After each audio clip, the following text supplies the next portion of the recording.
झारखंड में निवेश उद्योग और आईटी और पर्यटन को नई गति देने की कवायद तेज हो गई है। इसी कड़ी में 8 और 9 जुलाई को नई दिल्ली में नेशनल स्टेक होल्डर कंसल्टेशन का आयोजन है।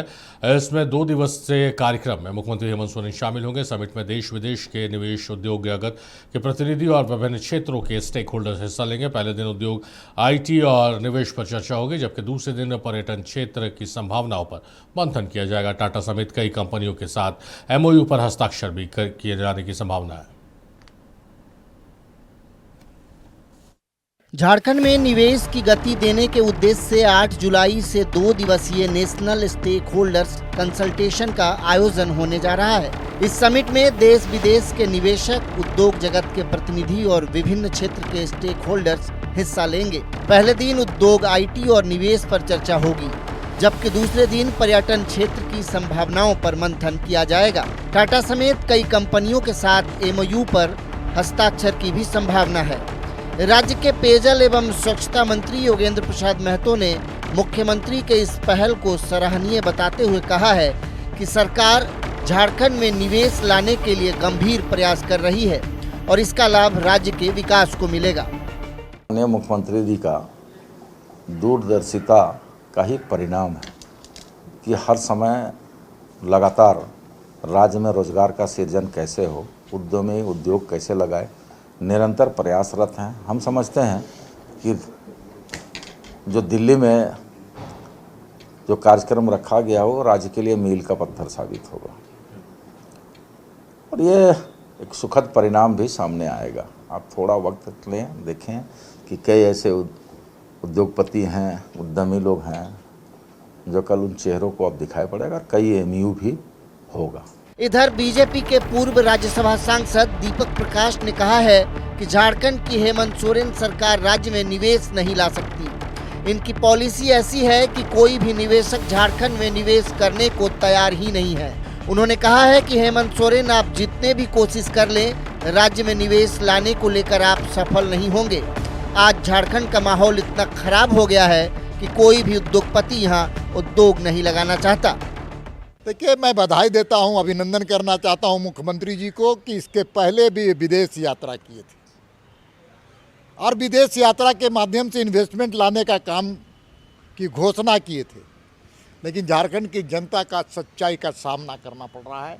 एक भी इन्वेस्टर्स यहाँ नहीं आए और जो पुराने टाटा कंपनी के साथ जो इनका फोटो छप रहा है वो टाटा कंपनी के साथ उनका पुराना एग्रीमेंट है, पुराना एमयू, इसलिए एक भी इन्वेस्टर्स नहीं आए यहाँ पर और ना आने वाले, क्योंकि राज्य में जो व्यवस्था है, कानून व्यवस्था, वो लच्चर है, पूरी तरह से चरमराई हुई है।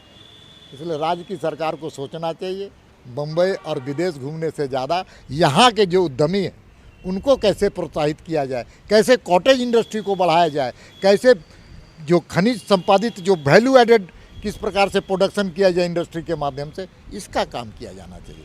इधर स्वास्थ्य मंत्री इरफान अंसारी ने कहा है कि सरकार का लक्ष्य झारखंड को बेंगलुरु की तर्ज पर आईटी हब के रूप में विकसित करना है और पर्यटन और उद्योग को नई पहचान दिलाना है।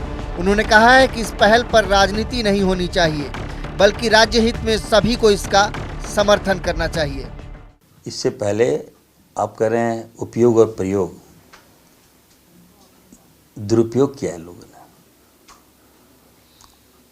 यही वो राज्य है जहां बताइए हाथी को उड़ा दिया। क्या हम भूल सकते हैं? क्या नहीं हुआ? कौन सा एक्सपेरिमेंट यहाँ नहीं हुआ? लेकिन यहाँ अब हाथी उड़ेगा नहीं, हाथी स्थापित होगा। सोच बदलेंगे हम लोग, जरूरत पड़ेगी तो हम लोग पॉलिसी चेंज करेंगे, लेकिन हम चाहेंगे कि बिजनेस झारखंड में हो। मान लीजिए 15 साल के बाद यहाँ तो सब कुछ खत्म हो जाएगा, तो फिर गड्ढा रहेगा, तो हम लोग क्या करेंगे उसको? मुख्यमंत्री जी की पीड़ा यही है, हम लोग की पीड़ा यही है, युवा सोच है हम लोग ना। झामुमो के महासचिव मिथिलेश ठाकुर ने भी समिट का स्वागत करते हुए कहा है कि मुख्यमंत्री हेमंत सोरेन झारखंड में विकास, निवेश और रोजगार के नए अवसर सृजित करने की दिशा में लगातार प्रयास कर रहे हैं। उन्होंने कहा है कि बीजेपी इस पर राजनीति नहीं करे। बीजेपी ने कैसे निवेश के नाम पर हाथी उड़ाने का काम किया था, ये सब ने देखा है। बिना केंद्र सरकार के सहयोग के राज्य कभी भी आगे नहीं बढ़ सकता और सबसे बड़ी कमी दिख रही है 2019 से लेकर अभी 2026 तक कि केंद्र सरकार पूरी तरह से झारखंड को उपेक्षित कर रही है, उपेक्षा की दृष्टि से देख रही है। हमारे माननीय मुख्यमंत्री प्रयास में कोई कमी नहीं कर रहे हैं और उसका एक परिणाम आपको दावोस में भी देखने को मिला। और निश्चित रूप से अगर केंद्र सरकार से जो उम्मीदें हैं, जो अपेक्षाएं हैं, वो पूरी हों तो यहाँ बहुत असीम संभावनाएं हैं उद्योगों के विस्तार के और यहाँ के औद्योगिकीकरण की। वहीं पर्यटन, कला, संस्कृति, खेल कूद एवं युवा कार्य मंत्री सुदीप सोनू ने कहा है कि यह समिट राज्य में निवेश बढ़ाने की दिशा में एक महत्वपूर्ण कदम है। उन्होंने बताया है कि निवेश नीति की समीक्षा के साथ उद्योग और पर्यटन के क्षेत्र में नए निवेश को आकर्षित करने पर विशेष जोर दिया जाएगा।